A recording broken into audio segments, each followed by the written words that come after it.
right, today we're putting on our detective hats. We're going to investigate how we actually know what life was really like in Mesopotamia. One of the world's very first civilizations. We're piecing together a puzzle that's literally 5,000 years old. So this is the big question, right? How on earth do you take dust, broken bits of pottery, and just faint echoes from the past, and turn that into a clear story of a world that's long gone? Well, it's not magic. It's a serious investigation. And it starts, as you might guess, by digging in the dirt. So our investigation kicks off with that first layer of evidence, the physical stuff, the clues buried right under our feet. This is where archaeologists get to work, carefully uncovering the very foundations of ancient life. And what they found down there was evidence of one of the biggest revolutions in all of human history. And I'm not talking about a war. I'm talking about the quiet but world-changing shift from chasing your food to growing it.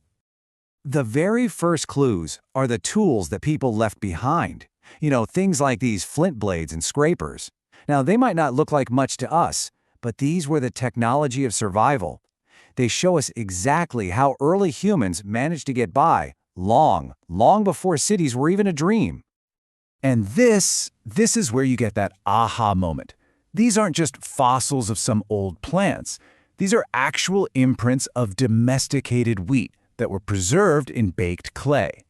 This is the smoking gun. It's hard proof that people weren't just wandering around collecting wild grains anymore. They were actively farming them. This discovery right here changed everything for humanity. Now, this timeline shows you it wasn't some overnight switch, not even close. It was this slow, gradual process that took thousands of years.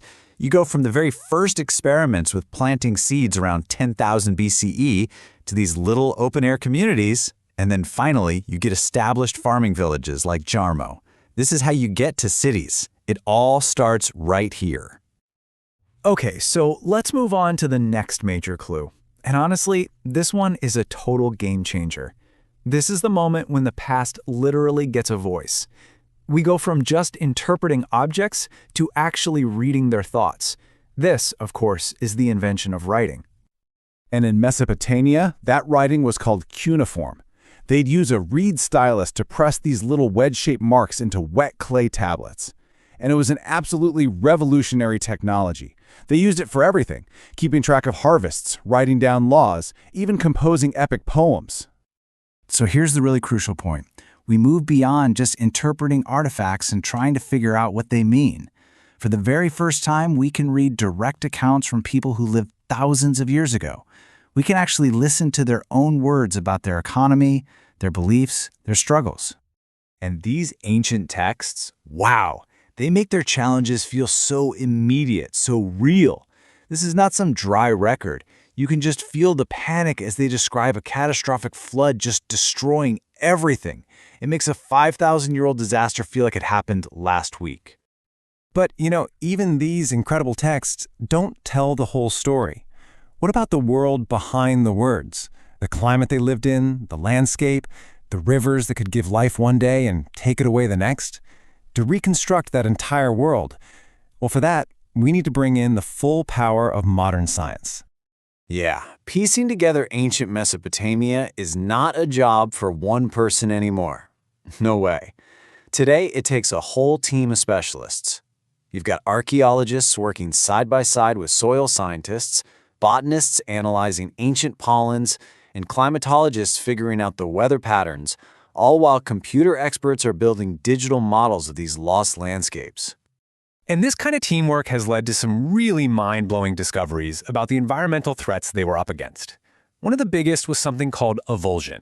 Okay, so imagine the river your city depends on for everything suddenly decides to change course overnight. That's avulsion. And for a Mesopotamian city, that could be a death sentence. So this whole scientific process lets us build a really complete picture. It all starts with, say, an archaeologist finding an ancient canal out in the field. Then that evidence goes to the lab, where a botanist analyzes pollen that's been trapped in the sediment for millennia. And finally, a computer model uses all that data to simulate the entire river system, showing us exactly how it behaved thousands of years ago. So, after all that, after digging up artifacts, deciphering ancient texts, and running massive computer simulations, what's the big picture? What does all this evidence tell us about how these people survived, about their society, and about what it means to be resilient?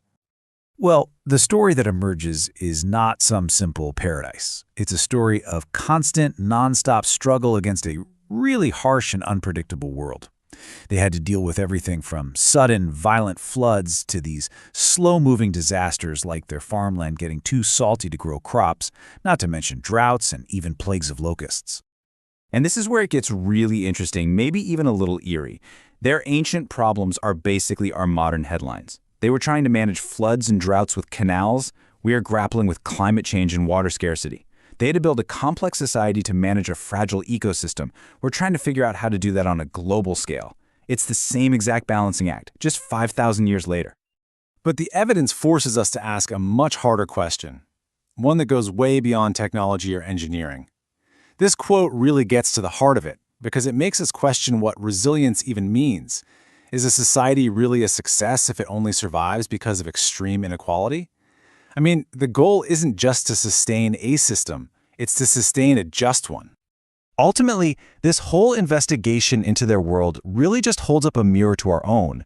By piecing together their 5,000-year-old puzzle, we're left with a really crucial question for today. As we build for our own future, what kind of resilient world are we actually trying to create? And maybe more importantly, who are we building it for?